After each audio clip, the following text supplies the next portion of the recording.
Welcome to the Eat Your Content podcast. I'm your host, Rich Herrera. This is your pod for all things food and pop culture. Thank you for listening. You have a lot of pods to choose from, but you chose mine, so I thank you for that. Just a reminder to follow me on socials, on Instagram, Twitter, Facebook, TikTok at Rich Herrera and at Eat Your Content. I'm also on YouTube now, so make sure you follow there and hit the subscribe button so you know when new videos drop. So just a couple of programming reminders. We got Top Chef recaps coming up all season. So make sure to like and subscribe and follow on your podcast player of choice so that you'll be notified of when podcasts come out. I want to welcome again my partner for the next 14 weeks, Chef Amadeus, purveyor of spices and outdoor cooking extraordinaire. Welcome, Chef. Welcome back. Hey man, it's been good. I'm glad to be back. Watching the Top Chef has been a lot of fun. Oh yeah. We got a lot to get to, so we're gonna just jump right on in. So let's start with the quick fire, right? So the quick fire, we have Joe Flam as a guest judge. He's the winner of Top Chef season 15. I think he's the only other one other than Kristen Kish that has actually come back from Last Chance Kitchen and won the thing. So that's a nice little added bonus there. And the quick fire challenge was we're cooking with hops. Have you ever cooked with hops? Actually, I have, and when I was living in Seattle, I made there was a brewery up there. We got their spent hops. I dehydrated it and made it into salt, and it was kind of fun to do that. But these chefs took it to a whole nother level that was just like amazing. And have you ever had hops before? I've never had hops as a food, and I'm not a big drinker, so I've never, I don't drink beer or anything, so I had no Well, frame of reference on hops at all. well, when they tell you it's bitter. Uh, but you still have these floral notes and all these different notes with it, but underneath all that is bitter.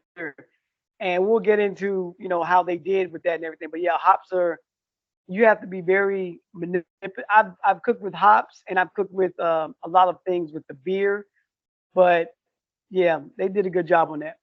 Yeah. So they had 40 minutes, and again, with the little twist in the challenge, there's no immunity for quick fire wins, but the winner does get cold hard cash, so that's good. So let's talk about through the quick fire challenge a little bit. Just some observations about it. I thought Danny again had a possible disaster with almost no time to fix. He last week he was able to recover from his chicken, but as we'll see this week, he wasn't quite able to recover from the sauce. So what did you think overall of the quick fire challenge? What things kind of stuck out to you in these chefs trying to incorporate hops into their food? Well, it's a difficult challenge because you're not used to working with one shoe off, one shoe on, because you're working with something that's already bitter. So you got to compose something that's totally around it that's not bitter. And like Michelle did a great job putting the strawberries with it to balance that off. Um, it was a good challenge. It was a really good challenge, and but everybody put forth a good effort. My boy Danny, he he he he had one dish and part of it like, oh, can't do it, can't even taste it, can't even taste it, can't even eat this, and that's why he had the extra. Well, didn't have that much time to do a better dish because he had to start over again. Yeah, yeah. So do you watch these challenges and think about, oh man, what would I make? So, given the challenge Of for course. yourself, what would you make? Um, Definitely would have infused it with something. I like the oil that what's his name did. He infused it with the oil. Um, that was that was pretty nice. And being from the South, we like frying everything. So that would have been like, wow, let's fry that. Um, I would have tried not to reduce it as much because then you just concentrate in that bitterness. So I would have added something else to it, something sweet or something like that. I like the fact that some of them went in the design of desserts to make it Yeah, sweet and bitter. yep. I like that. I thought that was smart too. Yeah, I thought that was real smart. Now with that, I would have kind of like to toasted the hops just a little in a dessert dish. But like I said, all in all, they did a great job, So especially do you those who's never even thought about it doing working with hops. Yeah. So do you think, as a chef, kind of digging in your brain, do you think the key to working with an ingredient that's so assertive, like hops, is the key infusing it in something as opposed to making something out of it? Does that make sense? Yes, but here's the thing: the one key that's going to help, and I tell chefs this all the time, the up and coming chefs and cooks, you gotta have experience. You can't be one noted in cooking because now you don't know that you could have made it an Asian style or Southern or whatever. Because if you just cook one style, it's gonna be very hard when somebody throws something at you because it's all about technique. Cooking has nothing to do with recipes. I'm sorry. I believe that. It's all about the technique. Because if you know how to do techniques, whether you're braising or whatever, and you have techniques and flavor profile, then you can like, oh, I know what I do with this, I know what I do with that. But if you don't know what'll happen if you smoke that, if you grill it, if you reduce it, don't reduce it because it's gonna be too bitter. Don't do this because it's gonna do that. That comes from experience. Yeah. That really comes from experience. And like my hashtag always says, some chef shit. That's what it is. That's what it comes down to. Yeah. Yeah. So let's talk about the least favorites and the top favorites of the quickfire challenge. So in the least favorites, we had Kenny with the hops and kombu broth with farro, seared maitakes, and burrata. The farro for him got him in trouble. It was undercooked. Danny had a grilled rack of Yep. lamb with a hop au poivre, and it was way too much black pepper. So he didn't have a problem with the bitterness. It was way too much pepper. And for a pepper sauce to have way too much pepper, that's a lot of pepper. Yeah. And then Valentine had a hop smoked duck breast with Berber sauce and a tomato nage. Duck fat was not rendered enough, was the common comment from that one. Didn't have enough time to do that. So let's talk about these three least favorite. And I think with Kenny, anytime you do a quick fire and you decide to do farro, and I say that one of the top favorites was rice, but if you decide to do farro and risotto, that's like a trap, right? That's you always end up falling in that trap of, okay, I can cook farro and I can cook risotto in 20 minutes or whatever, 30 minutes, when everybody knows in the risotto eating world Well, or farro eating world it's at least 40. yeah, but here's the thing. Even if you get it just right, it's not the cooking part, it's the carryover cooking that will mess up a risotto. It's happened to me. Carryover cooking will do that. Now with the farro, he I wouldn't have done that. I wouldn't have done the farro because one, it takes longer than regular rice. If you did white rice, it'd be done like that. The Yeah. farro takes a little longer. I mean, he had to have put it like right from when they said go to even for it to have a chance. I mean, you only had 40 minutes, right? So yeah, Yeah. that's Yep. Yep. it's Yep. inexperience, and I think he'll make up for it. So Danny had way too much black pepper in his sauce. So this is the Well, same. What's that? hold on. I don't think it was inexperience. You know what it is? I'm gonna tell you what it is. For all the chefs, it's not inexperience. It's trying to elevate everything. Everything I know how to do, I want to elevate it to show my skill set. It's not. They know what they're doing. They Yeah, just want to that's like true. take chances and say, you go big or go home. That's the whole thing about it. So it wasn't inexperience because he's made Faro before, but he was like, when you're in these competitions, your mind just runs like, okay, we're gonna do this, or I can do this, or I can do that, I can do that. Yeah. And now as you're thinking, I can do, that clock is ticking. Yep. That clock is ticking. And if you're not used to thinking and clocking and thinking and clocking, things get away from you. Yeah, that's true. That's a good point. That's a good point. So we talked about Danny just had way too much black pepper in his sauce, and then Valentine, duck fat wasn't rendered enough, which is the death knell when you're cooking duck. If you don't have that fat rendered enough, it's kind of gross. But yeah, you only again 40 minutes, right? So, but I guess you could have done that. Yeah, You I could have think been able to that, do that in 40 minutes. well, rendering the fat, if you score it, have a hot enough pan, it could be done. But like I said, time gets away from you. And here's the thing: we are armchairing this. They're in the Oh, for mix. sure, for sure. And like I said, I've been in that mix before, and it's like you just try to get it out and boom, beat the time. Yeah. That's when you're in these competitions. Like, man, my goal is to do a great plate. My goal is to get all the food on the plate. My goal is to impress these judges that I don't send home. So your mind is running up, and a lot of these chefs that have been working on the line, they know time flies by like this. Oh yeah. Oh yeah. Oh my God, flies, I'm it flies by. absolutely Monday morning quarterbacking this. I could not do what they do. So I mean, I'm absolutely just enthralled. I love watching pros do their thing, and I think that's why I love shows like Top Chef. Is watching pros do their thing is just fascinating. Like my favorite table is one where I can see the kitchen. You know, when I'm at a restaurant, if I can see the kitchen and watch them cook, that's like my favorite thing. You know what? I'm the same. I'm the same way. When I go to a restaurant and I can sit somewhere just to, I don't care whether it's a breakfast diner or whatever.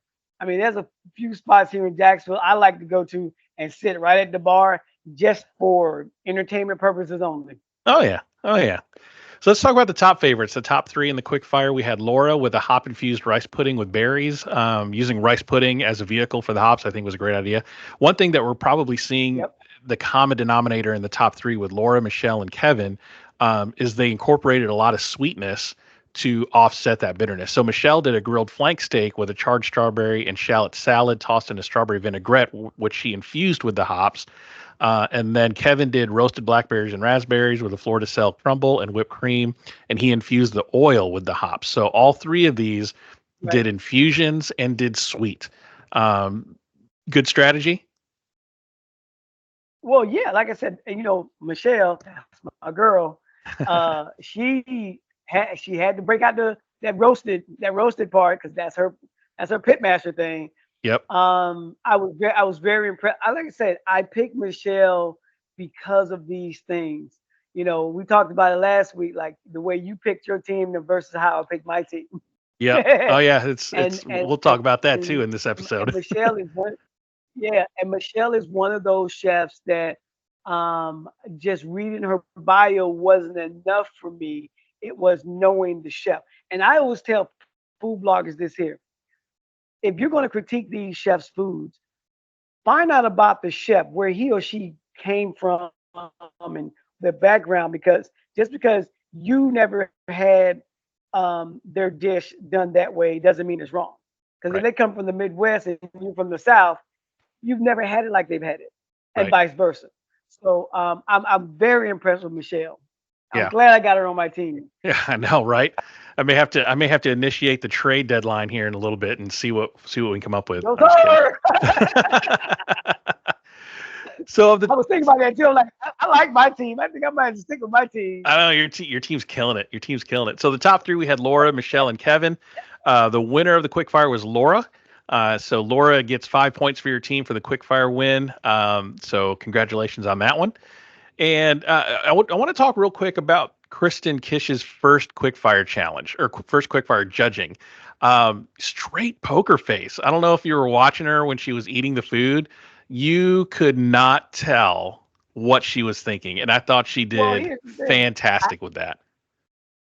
I was watching her face. I was watching Calicchio's face, and you, as a chef, there was some points where she tried not to make a face, and when she came back and talked about the dish, it came out. What those things. But like I said, she knows she's asked the right questions Yep. because she's been there.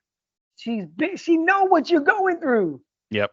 So when she asks you a question, there's a reason why she asked you that question. Yeah. So I thought she did great with her first quick fire judging. Both Joe Flam and Kristen Kish did, I think, a really great job. But just, I mean, her poker face was spot on, and you couldn't tell what. Not even the comments at the end was like, "Great, thanks." Like nothing. Like she gave them nothing to work with, and I thought that was really fun. So let's go to the elimination challenge. So going straight through the elimination challenge, the task was to take salty snacks found at any bar and feature them in an elevated fine dining dish. Interesting thing, it's a team challenge, which nobody was thrilled with. You could tell when they said it was a team challenge, Yeah, everybody's it was like, dead silent. They're like, "Yep, I don't know about this. yeah, dead But, silent, dead silence."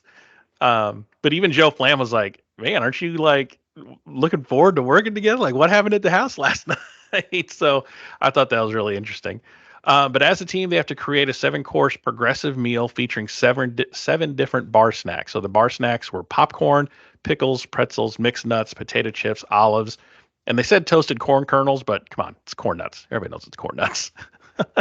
yeah. So if you had to pick one of these snacks to turn into a fine dining dish, which one would you have picked? Which one out of these seven do you think would be either the most interesting or the easiest for the challenge, or one that would challenge yourself?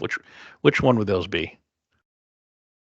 I like popcorn because you can make a smoked popcorn broth out of that, which, is really, I've made a popcorn broth before. So that's why I say popcorn broth.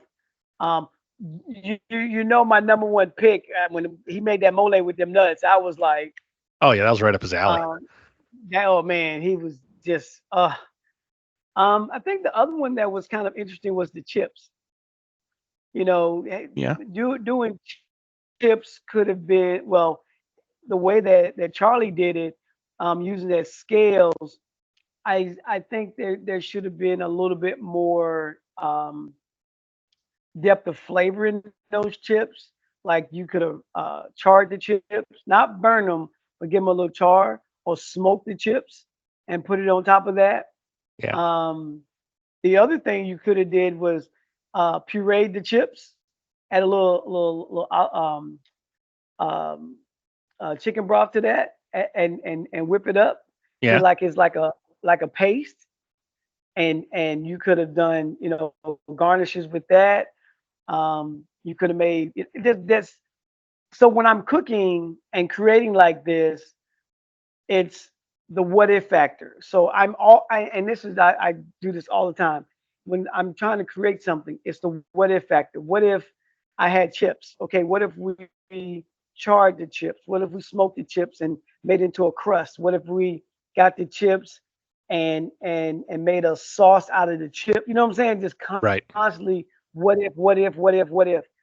And I think Charlie did a good job with, I mean, the time that he took to put those chips on there was just like, wow. So Yeah, I would have crumbled them up a little bit, season them, and put it on there like instead of using panko, use those chips like that and yeah, put a crust on top of it like that. yeah. But like I said, we're armchairing this in his head. That's what he was going for. Right, right. So the winning dish from the winning team wins $10,000 in immunity for the next elimination challenge. Let's see how the teams broke down. They were randomly chosen. So the yellow team was Rasika, Michelle, Dan, Alicia, Kenny, Savannah, and Manny. The red team was Kevin, Danny, Valentine, Laura, Amanda, Kalina, and Charlie. So when you first saw these teams break out, did you have an idea of like, okay, I think this team might have a little bit of an edge, or are you just kind of waiting and seeing? Well, we had on my side, we had a bunch of my teams on there. Yeah, yeah. I So noticed I that was too. like, oh, this Yeah. is gonna be great. But once again, you have to let it play out. Yeah. I think I You can't gotta remember let who it play said out. it. I can't remember who said it on the show, but I think it was what's her face? Well, maybe it was Alicia. She was saying something like, "Oh, I look over on the other team and they're like fine dining, hot shot. So it's like team fine dining versus team rustic." And she was a little bit worried on that one. Right. But again, I think when you look at challenges like this, yes, it's make an upscale version of a bar snack food, or incorporate a bar snack food into a fine dining dish. But really, it's just what ends up on the plate, what tastes good. So you kind of don't want to psych yourself out in that sense. But it sounded like, and I think she was on the red team, or maybe she was on the, I don't remember, but she was kind of psyching herself out like that. And but I thought it came out a little bit interesting, and I think where uh where the teams started to break down a little bit was right there at the shopping when they went shopping at Whole Foods. Yellow team had a more collaborative shopping strategy than the red team, where the yellow team broke up into smaller groups and made sure that they weren't buying duplicate ingredients so that they stayed under budget. And red team kind of shopped as individual chefs, right? So were you thinking anything like I don't know if they're doing the right thing here when we're talking about a team event where you have to stay under a collective dollar amount? Well, I think it's more you need a collective team to do this. You know, I was in Chicago with a group of chefs, and we were doing this same challenge. And what we wound up doing was, the teams were like, okay, on your dish you have onions, on my dish I have onions, and on his dish you have onions. Well, just let one person buy all the onions. You know what I'm saying? Yeah, Um, I like the teamwork, the collaborative of the team. But shopping individual, it kind of throws everything off because yeah. it's a progressive. So if you're using something that will overpower my dish and you go before me, or my dish is not as and my dish is going behind you, everything should flow together. Right, right. And it happened and it kind of reared up at the register. You saw the red team, they went over their $500 budget. The yellow team came in under budget on the first try. So I think right there is where you kind of started seeing the breakdown. But let's talk about dinner service here. We'll break down the 7 courses. So dinner service was in the Miller Cave. So Miller High Life. Basically, this episode was sponsored by Miller, I guess, if you want to think about it that way. Miller has its roots in Wisconsin, in Milwaukee. And dinner service was in the Miller Caves where they used to age the lager beer. I thought that was a really cool looking spot. I mean, to have dinner there in this really unique area, what did you think of that? Great, great spot. I mean, there's um, some great places to have dinner, and it's a one of a kind spot. You know what I'm saying? One thing Yeah, about Top Chef, they always put their chefs in these amazing restaurants and places to cook, to dine, and to just to you know what I'm saying. So yeah. this was just right up their alley and great. Yeah, it's just an experience that you would have that these chefs have experienced that most chefs will never do, Yeah, like real and once in a that's what Top lifetime. Chef does. That's what Yeah, it's Top like Chef does. yeah, it's like once in a lifetime things. Like last season, season 20, they were cooking on Elaine Ducasse's boat. Like how often is a chef ever going to have that opportunity, right? Uh, Really. so as the judges sat down and were talking about the challenge and what was coming up, I thought the guest judge Joe Flam said something interesting. He said the challenge is an effing trap. You know, him being in this before, so he understands that. They didn't really explain what he meant. What do you think he meant by that? Well, it's a trap because I believe what he was saying was perfect example. What did Tom say? That's not a trap. It's an opportunity. No, Right. for you, it's an opportunity to see what these chefs can do. But for the chefs, it's a trap because it's like we're gonna give you something as simple as take these nuts and do something with it. That's Yeah. all we want you to do. But as a chef, you overthink because you're like, oh, well, it's Tom Colicchio, it's Top Chef.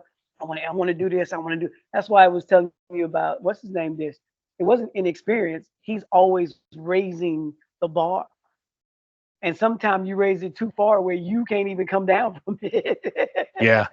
Yeah, I think part of that is for sure right when you talk about overthinking and there's a lot of there weren't a lot of guardrails so to speak. It was like just what you said. Take this ingredient, make a high end fine dining dish out of it. That's it. And within within that realm of what you consider a lot of freedom, then becomes like you're overthinking it. Like you might put too much on a plate. Do you need how much do you need to edit yourself as you're Well, cooking? look at the olive dish that what's his name did. It was just too salty because he's like, oh, well, it's an olive dish. It's an olive. That's my product. So let's put olive in everything. Well, if you keep putting olive, olive, olive, olive, like they said, it's too salty, Yeah. or you can taste Yeah. the salt because you don't have anything to balance that saltiness with. Right. There's So nothing sweet. There's nothing sour. It's just straight sodium. yep. So that's a good segue into the courses. So we got 7 courses to look through. So let's talk about the first course. We had Savannah making pickles. Or working with pickles. So she did cucumber and melon salad, shredded pickles and cream cheese. Kevin was doing olives. So he did canapes with an olive tapenade and toast, tempura olives Right. stuffed with bell pepper, green olives with Parmesan crackers. And they did say that Kevin's dish was a salt bomb. And even just reading it, I'm not even tasting it, just reading it and seeing it, a total salt bomb. And the trap he fell into was not highlighting the olive. I'm going to make olive like the only thing on the plate. Everything. Yep. Yeah. Yep. So that was a salt bomb from Kevin. So I think they considered Savannah the better dish on that first course. So the second course was Hmm. Alicia with olives. She did a smoked salmon rillette with lavash and olive chimichurri. Danny had pickles, and he did a cured salmon with yogurt and dill sauce. So they said that Alicia didn't elevate the bar snack; she just turned it into another snack. Do you agree with that? I do. I do. Like I said, you want to mind she was elevating it, but in reality, she just took it and made it to something else to pick up and eat. Yeah, yeah. So I agree with Tom too. Like he was saying, you just took a snack and made another snack, and that's not the point of the challenge. So I think with that one, Danny walked away with the win. So for the third course, you had Michelle with the corn nuts. She made toasted corn kernel and crab biscuit with a spicy high life honey butter, which sounded delicious. Just sounded amazing. And then Laura had mixed Right, nuts. right, right. She did so Laura with mixed nuts. I'm not even going to attempt to try to pronounce what she made, but it's a Georgian eggplant roll stuffed with nuts. They said Michelle's dish was confusing but delicious, and that Laura's dish was beautiful but aggressive for a third course. Personally, of the two, I would want to have eaten Michelle's. Just the corn kernel. I love corn nuts as a snack by itself, but I do love a crab biscuit. Like just thinking about a crab like infused biscuit with honey butter, and then the little nuggets of corn nuts in there for texture. Just the a beer honey. That sounds fantastic. What'd you think? Well, like I said, Michelle did a great job. I was very proud of her. Um, like I said, being aggressive because of the timing of her dish. If Yeah. that dish was probably later in the dish, or you know what I'm saying, that's why it's called a progression. Where do you put those dishes in the lineup? Yeah. Her dish. Same thing when they talk about the pre dessert. Where do you put that at? You know what I'm saying? So yeah, but like I said, my girl Michelle, Knocked it she out. she like I say, pitmaster. That's my girl. Yeah, I think you're right with the aggressiveness. Third course was a little early. I think if this was 2 courses down, I think it would have been a little bit better choice, but that's where we landed. So the fourth course, we had Dan who was working with popcorn. He did a popcorn mousse with clams, roasted corn, and basil. And Valentine was working with corn nuts, and he did a beer and corn soup with pickled Fresno peppers and toasted corn kernels. The overarching thing here was that Valentine's dish looked more like a sauce than a soup. It was really a thick soup. And as I was watching the judges eat it, they would pull the spoon out, and it was coating the back of the spoon, which that's a sauce right there at that point. Um, what And did you think that's of? what Calicchio said. Yeah, That's what Calicchio said. It's a sauce. yeah, it was way too thick to be a sauce. What did you think of these two dishes? His dish looked good, but like I said, that thickness was just it sits heavy on the tongue. Hmm. Yeah. So the fifth. That was my thing. Yeah, just the thickness of it. So the fifth course was Manny with mixed nuts. He made a guajillo and mixed nut mole with roasted chicken, and Charlie had potato chips. So he did a potato chip crusted Spanish mackerel, black bean puree, and beurre blanc. I think Manny pulling mixed nuts was right in his wheelhouse. I mean, he even said, mole's made with nuts. This is perfect, and I love chicken and mole. So I think with him again, like with the soup challenge, he just found his groove in this. He made the thing that he knows he can make in the time allotted, without having to think too much about it. And I thought that was a great choice. With Charlie, his downfall on his dish was that it was under seasoned, and he served a raw mackerel to one of the judges. What'd you think? What do you think happened there? Yeah, but you notice one of those were undercooked, not all of them. Right, right. Once again, time may have gotten away from him. Um, he did spend a lot of time putting those chips on that mackerel. Um, and as far as under seasoning goes, wow, I'm shocked Yeah, because I that's was one of the too. reasons I picked him. Like I told you, that's one of the reasons I picked him because he is very he normally has really good flavor and season throughout everything. So Yeah, I'm really was surprised with the under seasoning too. I'm not for sure what happened there. I'm thinking he was maybe a little apprehensive, like he didn't know how to season for the people that were there. Like he was trying. I think he was just trying not to over season for anybody instead of just doing what he does, right? Instead of knowing within himself how much seasoning that's good for him. Even though at judge's table he said no, it was seasoned fine for me, but everybody else and unanimously said it was under seasoned. So, again, it's the second episode. I think people are still trying to find their feet.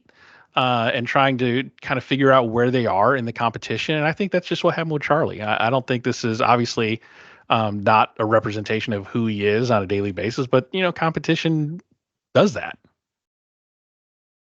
well, I think the other thing too, he may have been gun shy when he did the pickles and it was too spicy.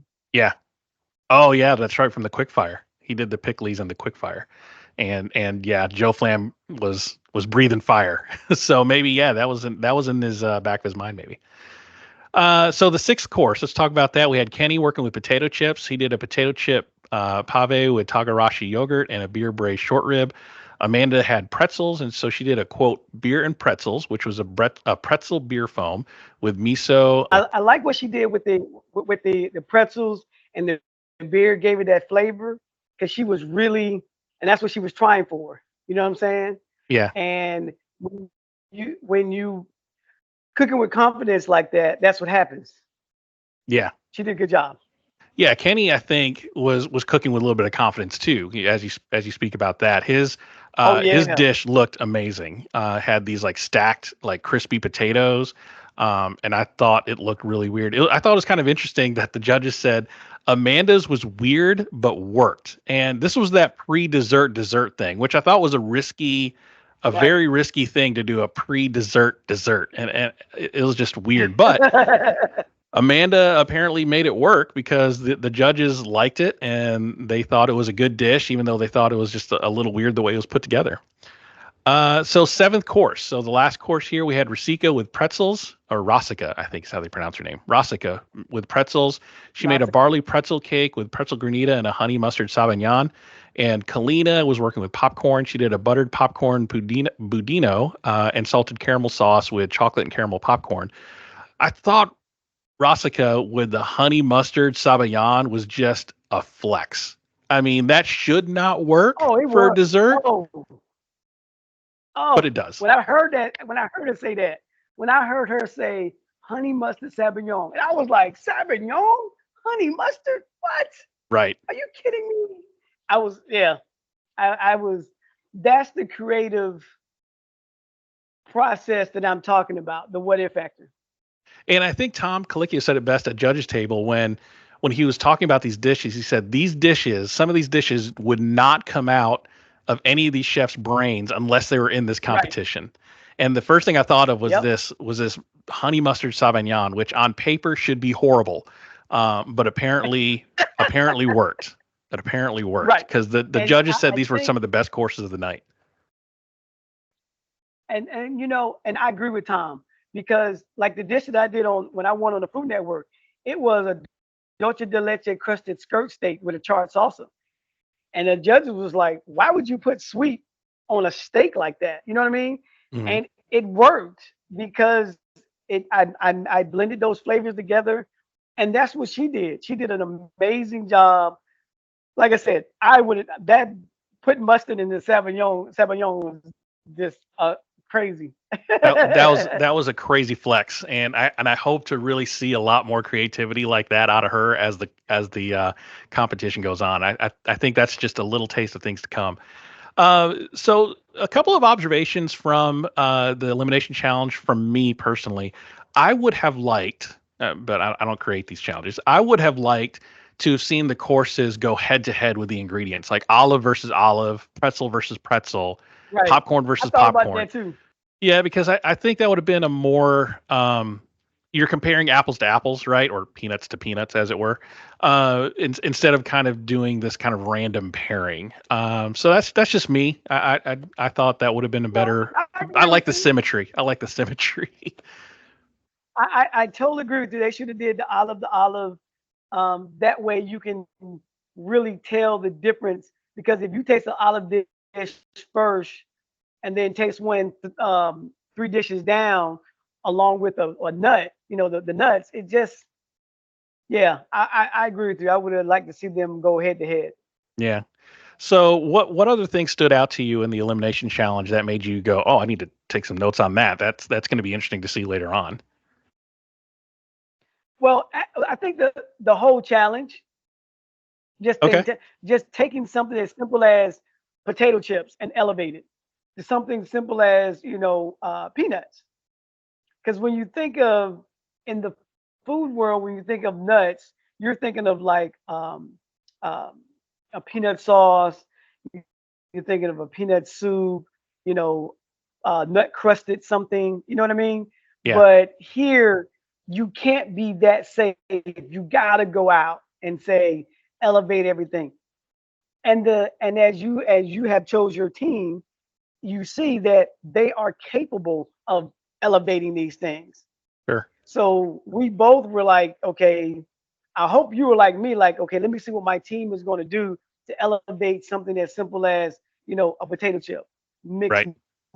nuts, all those things there. And overall, I think both teams did very well. Yeah, I think so too. I think a lot of them did really well with the challenge, and also like what they said in the judges table. What Joe Flam said at the end was like, "Look, there's no bad chefs here, just bad days and bad dishes." And I thought that was perfect because none of these chefs are bad cooks. You're not on Top Chef because you're a bad cook, but you. That's what these No, challenges do. They pull you out of your comfort zone. They pull you out of your kitchen, and you're having to cook with unfamiliar ingredients and unfamiliar ways under a time crunch, and that's going to get the best of anybody. So no bad chefs, just bad dishes and bad days, and it happens. So it happens so, and it's like for some of these chefs, they feel like it happened at the wrong time. yeah. I made that simple mistake and now I'm at the bottom of the batch, or I'm going home because I didn't do this certain thing. And like I said, for me personally, when I was doing the competition, my dessert that I did was horrible. Mhm. But the funny thing about me doing a horrible dish wasn't that big of a deal because among my chef friends, I'm not a dessert person, so I wasn't feeling bad. If you tell me my dessert sucked, I'm like, okay. Yeah. It's like, no, I know. But like I said, they did a really good job with what they were faced with and the time that they had. So like I say, no bad dishes, just bad timing and things of that nature. So, Yeah. but I was happy with everybody. I was happy Yeah. with everybody. So let's talk about judges table real quick. So the winning team was the yellow team, and of the winning team on yellow, your top three were Rasica, Manny, and Kenny. With their dishes, and the overall winner was Rasica. So, do you agree with these picks here? Yes, because that Sauvignon was just wow. That I mean that was like you said. That's a flex. Yeah, yeah, That's like, well, let me show you what I can do. Now, at the beginning of this, what did I tell you? I love my female chefs because they always got something to prove. I said that and I mean that. yep. So that makes the red team the losing team, and on the bottom three there was Kevin, Charlie, and Valentine. Um, being that the majority of the losing team was my team, I'm a little upset with that. But I thought they, there was the right picks. I think Kevin just overthought it with the olive thing and just presented people with a salt lick. And Charlie on the opposite end of that, he was under seasoned. So maybe if Kevin and Charlie got together, might have had a balanced dish. And then Valentine just and then Valentine just Right. didn't have a lot of luck there. So eliminated chef Valentine is headed to Last Chance Kitchen. So before we talk about Last Chance Kitchen, though, I want to talk about Dan for a minute. They were in the stew room talking, and Dan shared with everybody that he has Kennedy's disease, which, if Yes. I did some googling, it's an ALS-like degenerative muscle disease, and he's starting to slowly lose some basic motor functions. And you could see that in the challenge. They were helping him plate, and I could see that his hands weren't able to close. And he disclosed that to the team, and the team was very supportive. I thought it's very courageous of him to get on a show like Top Chef and do this. And he even said it in his confessional interviews, like, this is for me. This is for me to prove something that I'm bigger than this disease. What did you think of Dan, Right. telling the chefs this and kind of disclosing this information and all that? Well, I'm gonna tell you this. There is, even though they're in a competition, there is this camaraderie with chefs, Yeah. and we will help you because you're our brethren, you're our sister, and we have no problem helping you out. I have a chef friend that is going through the same thing, Yeah. and we do wellness checks on him. Just, hey man, just calling and check in, see how you doing. Wow. Um, and he does it. He is doing his thing, and we are so proud of him. So if whatever he needs, his brother and sisters will help him out, and he's the same way, because I'm sure in his lifetime as his culinary journey, he's made some amazing friends, created some amazing cooks that will Hmm. be more than happy to say, "Hey, I got you," no matter what. One of the one things I always tell people is, when I can't cook anymore, I would love to be that chef that walks into a restaurant and the wait staff says, "I don't know who that guy is, but we need to get him." A chef says, "Get him a table and do not send him a bill because of the culinary footprints that he has left behind for other people to follow." So I think it was great that he did it. I love the fact that his team rallied around him, and that shows that, you know, as chefs, we're very competitive, but we do have a personal side. Yeah. Yeah. I think one thing I like too about the latter seasons of Top Chef, particularly from like season 10 forward, is how much more supportive the chefs are with each other as opposed to the earlier seasons of Top Chef. It was very, very more cutthroat, very much, Mhm. not sabotage, so to speak. But if I'm not going to help you because I'm in this for myself, but these latter seasons, especially the last 10 seasons, 5 seasons, the chefs are much more collaborative. They're much more helpful, and it's much more um, just more fun to watch. Like I don't like the reality TV tropes that early Top Chef had, but these later seasons of Top Chef I think are really good. And Dan um, having this disease and having the chefs rally around him is just an encapsulation of that mentality that I think the producers are doing with this show, and I'm all for it. So uh, Well, I love the fact that they actually, and that's what other chefs need to see is chefs sitting around having a drink. yeah, Think these conversations come when chefs sit down and have a drink together. This is the things that we talk about. Oh, I didn't know you had this disease, or I didn't know this, I didn't know that. But it doesn't bother us. We're here to help you out. yep, So when you stumble or fall, even though I'm cooking my dish, I'm gonna help you out because you need help. that's right, that's right. Personally, So not culinary wise, but personally need help. yeah, yeah. So back to the competition. I think the trap that Joe Flam was talking about with the red team is that even though it was a team challenge, they cooked as 7 individuals. You fell victim to one of the classic blunders. Like I don't think they really got together and said, is your dish cohesive with my dish? Is cohesive with the next person's dish? And Tom made that Mhm. comment that it wasn't really a progressive dinner. It was just seven individual dishes. And I think that's the trap that Joe Flam was talking about. Do you think that was the case in watching them cook and watching the end result? Yeah, because it's like you say, you have to when you have progressive dinner, somebody has to step up and say that should go here. Not what you're cooking, but when you cook it. Yeah. You know what I'm saying? So Yeah. there was nobody there to say, no, no, don't put salty first. Don't put dairy first. You know what I'm saying? Oh yeah, Put that's right. dairy, four dishes back, and then that's how it should have been. But as the host, and she's a competitor and a winner, she's like, yeah, doing dairy first is not a good move. Right. Right. So let's talk about Last Chance Kitchen now. So this is our first episode of Last Chance Kitchen for the season. So Valentine being eliminated is headed there. I did not see this coming. I thought when Valentine walked into Last Chance Kitchen, I thought we'd see David there from episode Yes. one being eliminated. David was nowhere to be seen. Instead, there's this huge twist. There's a 16th chef by the name of Sue An. So Sue An, let's talk about him for just a second. Sue An was a surprise to everyone. Valentine's like, "Who are you? I don't know you from Adam. Why are you here?" But Sue An But has you an know what? interesting. What's that? Here's my when I saw that, what was the first thing that popped in my mind, and I talked about it last week. David took a spot that should have been given to somebody else. You think this is that somebody else?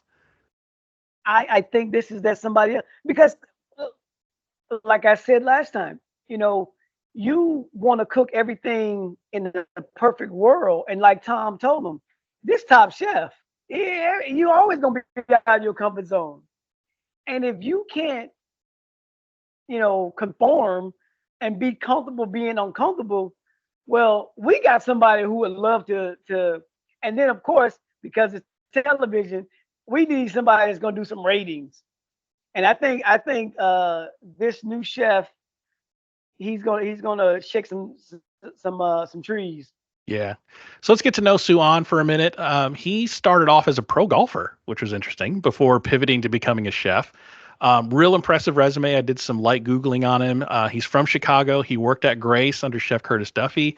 And he's helped Banda Bohemia restaurant retain a Michelin star, which is tough, right? Because another chef earned it.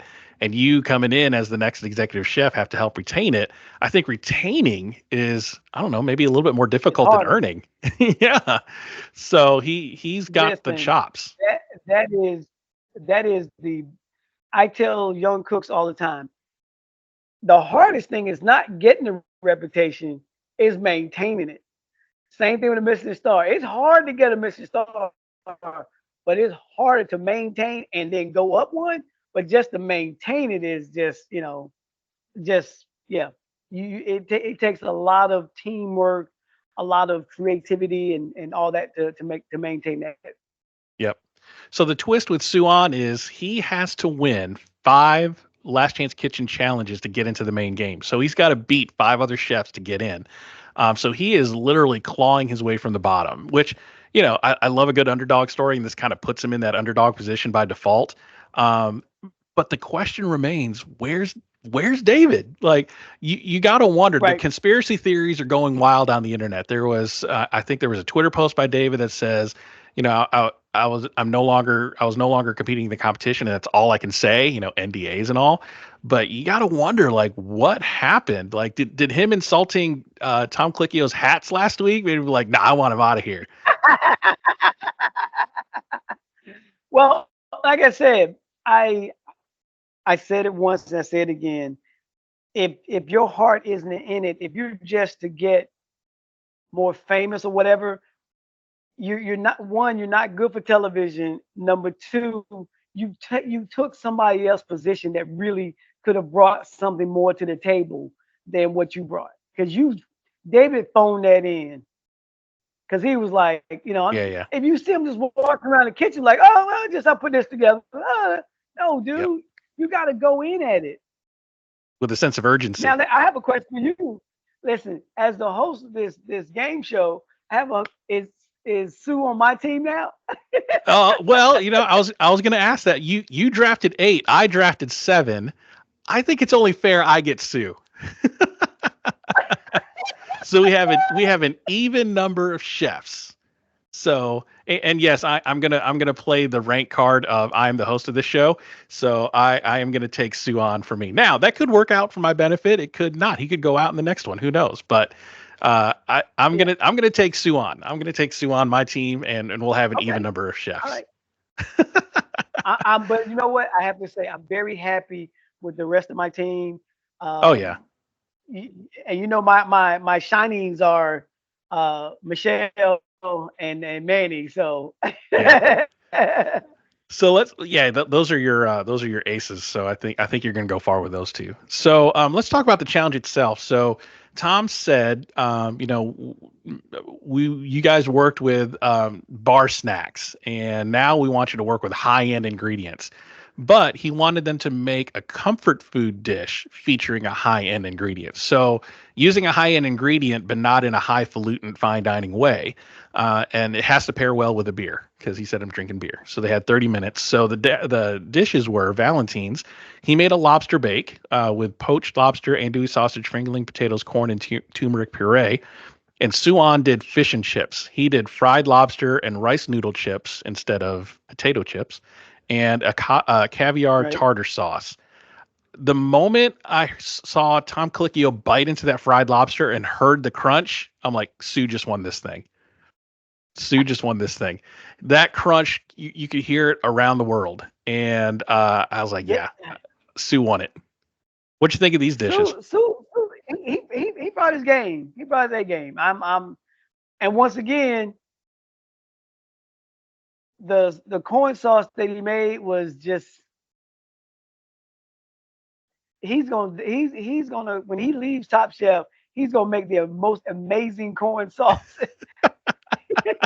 I know, right? Valentine corn has got Valentine's number. He just couldn't get it Yes. together with the corn. Again, it was too thick. And Tom even said that to him. He's like, dude, you're making your corn too thick again, and you can't be doing that. So yeah, I bet now he can make a corn puree to save Oh, anybody's life. So because imagine getting eliminated for corn puree, and then you go to Last Chance Kitchen, you get eliminated for that. So you got to wonder, man, what am I doing the wrong? same dish. That's why I say when he goes back to any restaurant, go to that restaurant and taste that corn dish. It's gonna be amazing. Oh, I bet it's fire now. I bet it's fire now. Oh yeah. So Oh yeah. So let's talk about the team updates of the number of points. Again, you had an overwhelming win in this episode, so let's break it down. So the quick fire win was Laura, which is on your team. That's 5 points. The elimination challenge win was Rasika with 7 points. Top of the judges table, you had Manny at plus 3 points, and bottom of the judges table is Charlie at negative 2 points. So that is a total of 13 points for episode 2. Let's flip the coin. So mine, I had one at the top of the judges table, which was Kenny at plus 3 points, and then I had two people on my team at the bottom of the judges table, which was Kevin. He had negative, so I get negative 2 points for Kevin and negative 2 points for Valentine. On the not plus side, Valentine was also eliminated from the Last Chance Kitchen competition, so he's not going to be generating any more points for me from that aspect. But on the plus side, I pick up Suan, and I get 2 points from his quick fire win. So that brings me to a grand total episode total of one single solitary point. So you win the episode at 13. I am struggling behind again at 1. The cumulative total after 2 episodes. So Team Southern Passion Lounge, you have 24 points, and I am at negative 3. Oh So man. let's talk about this. So do you see where I didn't even touch their resumes? I went straight for their culture and pulled out from there because they have something that they want to prove and say, this is why I'm here. Um, when I saw the points, when I saw the my team at the tables and everything like that, I was like, wow, that is amazing. It's Yeah. So that's why I say anybody can win this. Oh yeah. Anybody can win this. Yep. I mean, right. I'm ahead right now, but there's a lot of cooking left. There's restaurant wars coming up. You know what I'm saying? So Oh there's a yeah. lot of big things that are coming up that could change, can shift in any way, anything at any time. But for Right. right now, You're killing it. And as yeah. far But I'm yeah, not gloating because I know at any given time something can happen. any given Sunday, Something can right? happen. Any But given right Sunday. now, Southern Passion Lounge, killing it. Southern Passion Lounge killing it. Eat Your Content is in the hole still at -3, but I'm digging myself out now. Chef wise, we're both down a chef. You lost David last week. I lost Valentine this week, so we're still at an equal number of chefs. Yeah. Still anyone's game, I think, with a lot of cooking left to go. Overall, what did you think of this episode? What kind of like stray observations do you have that maybe we didn't talk about that you want to discuss? I think the one thing that I was impressed with was their creativity with the hops. Yeah, That because that's not an easy thing. And those young chefs that are sitting at home like, oh, I would have did this, I would have did that. Like one of the chefs said, oh, you're at home doing this. Get into the kitchen. yeah, It's with the pressure, the lights, the other competitors, and you just happen to what's her name? She's like, oh, his dish looks better than mine. yeah. Yeah, but and I can understand that because on my when I was on a Food Network, my black bean dish that I did, the black beans with the chicken breast, Hmm. they even said, yeah, plating ain't there, but the flavor is right there. So don't worry about what others are doing. Do what you do, and that's all Yeah, you can do. yeah. You can't worry about, oh my God, how did he do that twill? Can I do that twill? Can I do this?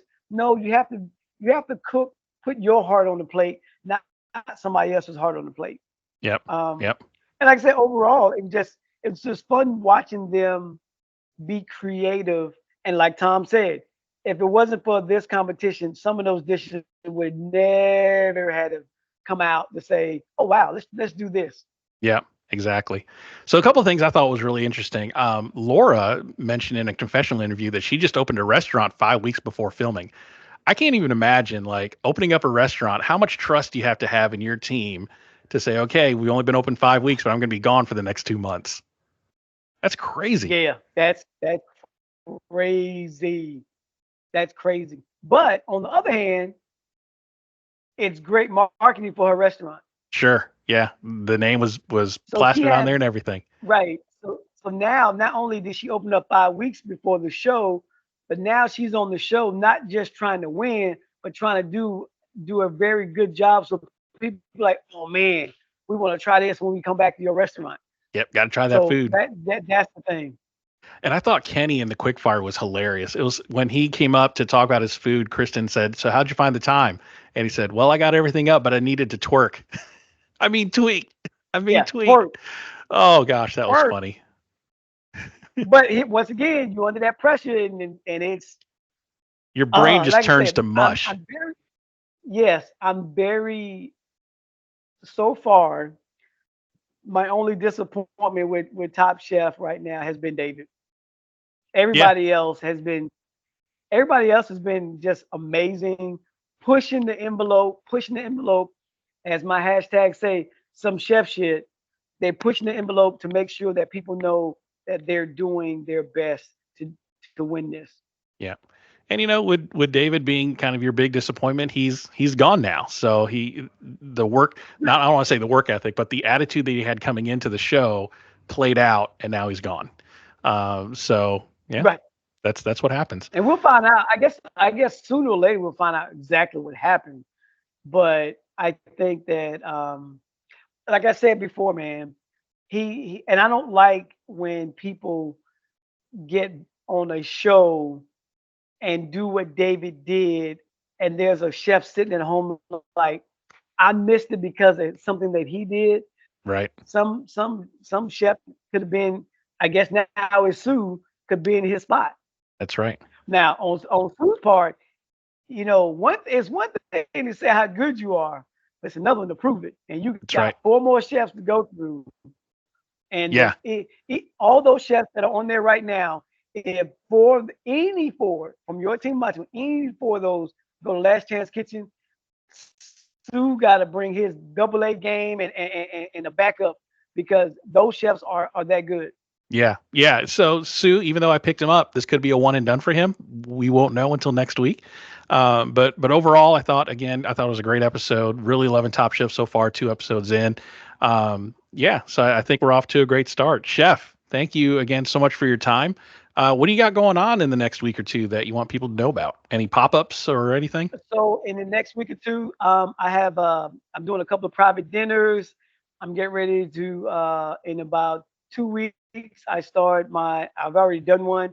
Is a chef tasting, which is amazing. We doing so much fun stuff.